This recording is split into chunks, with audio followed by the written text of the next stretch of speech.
ذرا توجہ فرمائیے. حضرت خالد بن ولید کا نام سنا ہے؟ یہ سیف اللہ ہے، اللہ کی تلوار. حضرت خالد بن ولید نے اپنی بیوی کو طلاق دے دی اور بڑا عرصہ وقت اچھا گزرا، طلاق ہو گئی، بیوی چلی گئی. ایک باغ بھی دیا تحفے میں. بعد میں آدمی پوچھنے لگا حضور آپ نے بیوی کو طلاق دے دی، کیا معاملہ تھا؟ آپ فرمانے لگے کوئی مسئلہ نہیں، میری بیوی بڑی نیک تھی، پرہیزگار تھی، اچھی تھی، فرما بردار. انداز دیکھیے گا. کہنے لگا جناب عجیب بات ہے، طلاق بھی دے دی اور اچھی بھی بڑی تھی، کس بات پہ طلاق دی؟ آپ فرمانے لگے وہ میرے ساتھ 27 سال رہی ہے. کتنے سال؟ اور میں انتظار کرتا رہا ہوں. میرے نبی پاک صلی اللہ علیہ وسلم نے فرمایا جس کو اللہ تکلیف نہیں دیتا اس سے اللہ ناراض ہوتا ہے. میں نے 27 سال انتظار کیا، اس کے تو کبھی سر میں درد نہیں ہوا تھا. تو آپ فرماتے ہیں میں نے اسے ایک باغ دے کے بھیج دیا اس کے میکے. میں نے کہا تیرے اوپر چونکہ آزمائش نہیں آتی تو کہیں ایسا نہ ہو اللہ تجھ سے ناراض ہے تو مجھ سے بھی ہو جائے. مانے لگے اس خیال میں نے اس کو بھیج دیا ہے کہ اس پہ تو تکلیف ہی کبھی نہیں آئی. ہمارے ہاں ذرا ذرا سی آزمائشیں ہیں اور لمبے چوڑے پہاڑ ہیں. اور ایک اور بات سن لیں، آزمائشوں میں جو جینا سیکھ جاتا ہے نا، رب کریم اسے درجے بھی بڑے ہی عطا فرماتا ہے. جس کا دنیا میں کوئی سہارا نہیں نہ بنتا پھر اسے خدا کی رحمت آگے بڑھ کے سہارا عطا فرماتی. اپنی زندگی کے اندر آزمائش سے لڑنا، تکلیف سہنا، ذہن بنا لے تکلیفیں آئیں گی، آزمائشیں آئیں گی، بیماری آئیں گی، مجھے برداشت کرنا. جس کے اندر برداشت ہے اس کا حوصلہ بہت بڑا ہے، اور جو برداشت سے آ رہی ہے وہ ختم ہو جائے. میرے رسول کریم صلی اللہ علیہ وسلم کی صحابیہ حضرت اسماء بنت ابی بکر صدیق، جناب صدیق اکبر رضی اللہ تعالی عنہ کی صاحبزادی ہیں، حضرت عائشہ کی بڑی بہن ہے. یہ وہی ہیں جو غار ثور میں میرے نبی کو کھانا پہنچایا کرتی. 90 سال سے زیادہ عمر ہوگی حضرت اسماء کی، اور ان کے صاحبزادے عبداللہ بن زبیر رضی اللہ تعالیٰ عنہ. 90 سال سے زیادہ عمر ہوگی اور ان کے صاحبزادے لڑائی کر رہے ہیں حجاج بن یوسف کے ساتھ.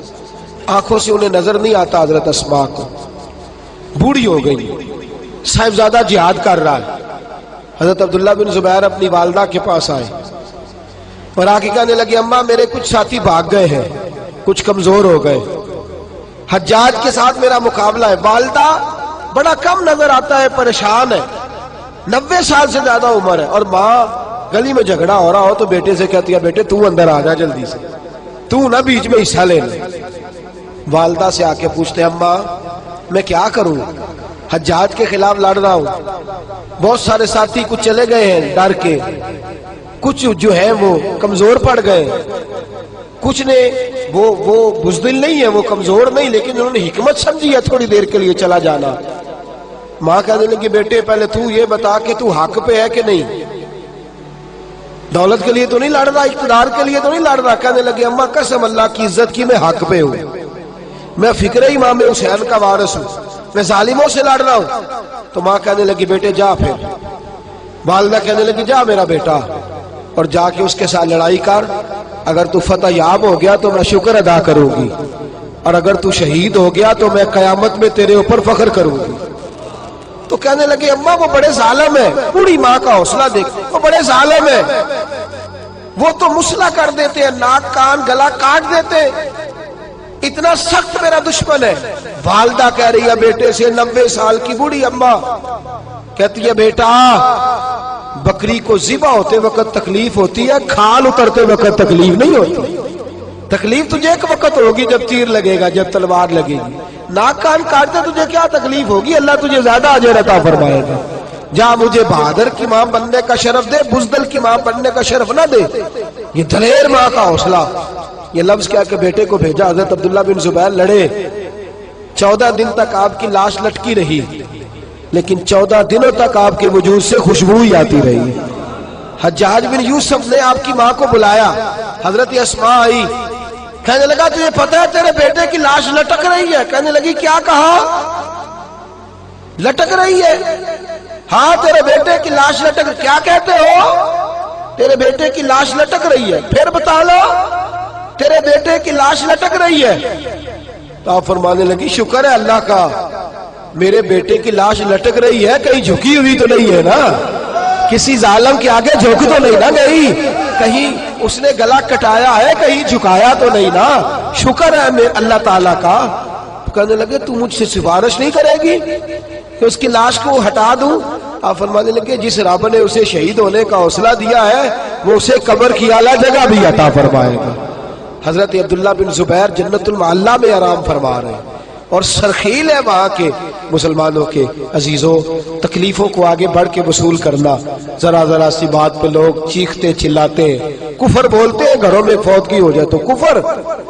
حضرت جعفر طیار شہید ہوئے، حضرت علی کے سگے بھائی تو ان کے گھر کی عورتیں رونے لگی، حضور نے فرمایا جاؤ انہیں چپ کراؤ۔ صحابہ گئے، خاموش نہیں، پھر رونے لگی، فرمایا چپ کراؤ انہیں، پھر چیخنے لگی۔ تیسری بار حضور نے فرمایا نہیں چپ کرتی تو ان کے منہ میں خاک ڈال دو، انہیں پتہ نہیں جو بین کرے، سر پھاڑے اور اپنے چہرے پر اپنے ہاتھ مارے وہ تو میری امت میں شامل ہی نہیں ہے، تو میری امت میں شامل ہی نہیں۔ میرے عزیزوں، شریعت اسلامیہ حوصلے کی بات کرتی ہے، صبر کی بات کرتی ہے۔ گھروں کے اندر ذرا ذرا سی بات پہ بے صبری کرنا، ذرا دو چار جملے بھی ہم ہضم نہیں کر سکتے، ایک بے رخی بھی ہم ہضم نہیں کر سکتے، تھوڑی دیر کے لیے بھی کوئی آنے والی تکلیف ہم برداشت نہیں کرتے۔ بے صبری ہے، ہماری کم حوصلہ ہے اور تحمل مزاجی سے دور چلے گئے ہیں، اس لیے ہمارے غم بھی روز بروز بڑھتے چلے جا رہے ہیں۔ رب کائنات کی بارگاہ میں یہ التجا کیا کرے اللہ ہمیں حوصلے عطا فرمائے، اور ساتھ رب کریم ہمارے اوپر وہ والا فضل فرمائے اس طرح وہ اپنے نیک بندوں پر فضل فرماتا ہے، اور اللہ ہمیں حوصلے اور صبر کے ساتھ زندگی کے ایام گزارنے کی توفیق عطا فرمائے، ہمیشہ مدحت خیر الانام میں گزرے۔ دعا ہے یہ عمر درود و سلام میں گزرے۔ آخر دعوانا الحمدللہ۔